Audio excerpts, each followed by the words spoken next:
Muito bem, estamos de volta falando sobre a prevenção do câncer de intestino grosso. Aqui estamos com um especialista dessa área, Dr. Kaiser Koch, e o assunto está muito interessante para todos nós. Dr. Kaiser, e a idade tem influência? Hoje a idade está cada vez mais precoce ou não? A incidência do câncer de colo. Essa é uma excelente colocação, Dr. Mário. Realmente, a idade ela é um fator de risco para o surgimento do câncer. As estatísticas mostram que o câncer de intestino ele é uma doença ainda da sexta, sétima década de vida. Ou seja, ela é muito mais frequente dos indivíduos com 60, 70 anos de idade. O que se observa é um pequeno aumento da incidência nesse grupo populacional. Do ano passado para esse ano houve um aumento no Brasil em torno de 6% nessa faixa etária. Sim. E se observa também um aumento em pacientes jovens, ou seja, abaixo de 50 anos de idade. Há um pequeno incremento da incidência do câncer. Isso é muito sério. Sim. Né? E então a idade é um fator de risco. Tanto que quando nós abordarmos o assunto prevenção, a gente vai comentar que ela deve iniciar-se aos 50 anos de idade. 50. Outros fatores de risco que nós poderíamos elencar aqui seria uma história familiar. Para o caso do câncer do intestino, dentre outras formas de câncer, quando há casos na família de tumores de intestino ou reto, principalmente se esses casos forem parentes de primeiro grau, há um aumento da incidência também naqueles outros parentes que não foram afetados pela doença. Sim. Então, esse é um fator que os familiares de pessoas em primeiro grau que foram acometidos também devem ter um sintoma de alerta, porque essas pessoas têm uma incidência um pouco maior de câncer do que a população em geral que não tem nenhum caso na família. Para ficar alerta já, né? Exatamente. Por isso que quando a gente vai fazer a anamnese, a entrevista com o paciente, habitualmente essa é uma pergunta que sempre se faz. Há casos de câncer de intestino na família? Ou até outros casos de câncer? Existem umas formas hereditárias do câncer de intestino que estão relacionadas com o câncer de endométrio, principalmente, alguns casos de câncer de rim, alguns casos de câncer de mama e tireoide. Então, essas formas de câncer, elas estão relacionadas entre si porque elas têm uma via genética, às vezes, semelhante naquela família. Então, casos na família podem estar relacionados a uma forma hereditária de câncer, na qual aquelas características genéticas são transmitidas aos parentes em primeiro grau, na grande maioria das vezes.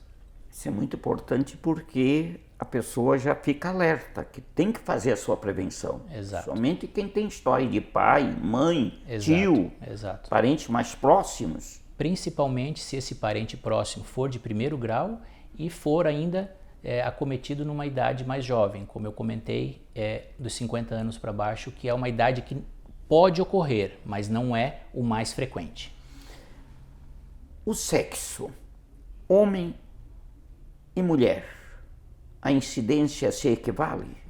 Elas são muito parecidas. A distribuição entre os sexos ela é muito parecida. Um leve predomínio no Brasil no sexo feminino, um leve predomínio, mas estatisticamente podemos considerar que são muito semelhantes.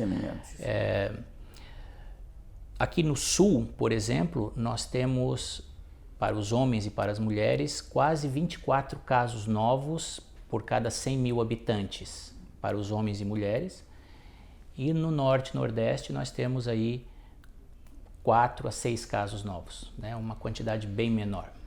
Muito bem. Agora vamos saber assim, o câncer, mesmo bem no início, ele já tem sintoma? Tem algum sinal importante, algum sintoma importante ou não? Ou muitas vezes ele passa despercebido e quando se manifesta um sintoma ou sinal já está em um estágio mais avançado? Essa é uma pergunta bastante interessante, Dr. Mauro, uma colocação que o câncer de intestino ele é silencioso. Ele cresce de uma maneira silenciosa e, na grande maioria das vezes, quando ele produz sintomas, ele já tem algum tempo de evolução, alguns meses de evolução. O que é importante que o telespectador, quem esteja nos ouvindo ou nos vendo neste momento, é que a gente esclareça que ele estar já, de uma certa maneira, avançado localmente, isso não quer dizer que não haja possibilidade de cura. São Sim, coisas diferentes. Diferentes. Né? Então isso é muito importante. Agora, o câncer de intestino realmente ele é silencioso. O que acontece na grande maioria das vezes é que ele produz sintomas que passam despercebido ao paciente. Pequenos sangramentos, às vezes misturado com as fezes, alguma mudança no ritmo intestinal que o paciente atribui a uma mudança alimentar, a um medicamento que ele está usando. Ora diarreia, ora intestino um pouco preso. Exato. E pequenos sangramentos que erroneamente as pessoas atribuem às hemorroidas, a um machucado no ânus. Sim. E junto com isso, né, envolvendo todo esse quadro, existe a mistificação e o tabu a respeito do intestino. Sim. Por que eu sempre falo isso? Porque para nós chegarmos no intestino, nós temos que atravessar a fronteira do ânus. E o ânus é uma parte do nosso corpo que, de uma maneira muito geral, todos temos tendência a encobrir, a esconder, a evitar mencionar nos seus sintomas. Só que o que as pessoas esquecem é que isso faz parte do nosso corpo, faz parte da nossa anatomia. Sim. E também é sede de doenças. Sim. E nós não podemos ficar erroneamente, né, displicentemente atribuindo sintomas a algo que tenta encobrir, vamos dizer, a real causa do problema. Sim. Então, o câncer, voltando ao que o senhor comentou, o câncer de intestino, normalmente ele cresce silenciosamente.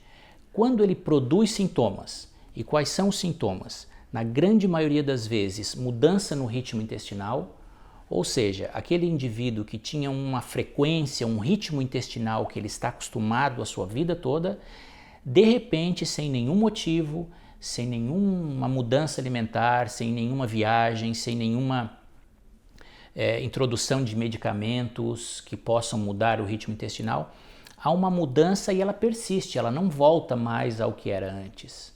Então nós dizemos que há uma mudança, que há uma alteração do ritmo intestinal. E principalmente se isso for acompanhado de sangue, misturado ou na superfície das fezes. Outros sintomas seriam a presença de sangue com muco, né, com uma espécie de uma consistência gelatinosa junto com as fezes. E eventualmente podemos ter algum grau de dor abdominal, uma dor tipo cólica, aquela vontade constante de evacuar, aquele indivíduo vai ao banheiro, dali 1, 2, 3 horas ele persiste com a sensação que não evacuou completamente, que não esvaziou todo o seu intestino ou seu reto. Esse é um sintoma que deve chamar muito atenção porque isso não é frequente. E junto com isso podemos ter sintomas associados como fraqueza relacionada a uma anemia, uma perda de peso relacionado ao crescimento tumoral.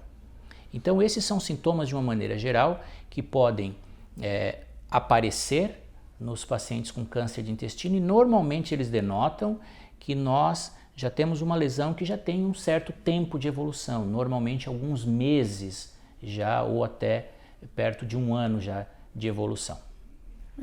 Isso é muito importante, esse esclarecimento, para que as pessoas possam ficar alertas. Muitas vezes pode associar, né, como falasse muito bem, estou com diarreia agora porque comi alguma coisa, ou é uma virose, mas muitas vezes não está relacionado a isso. Então, ficar sempre alerta, com atenção.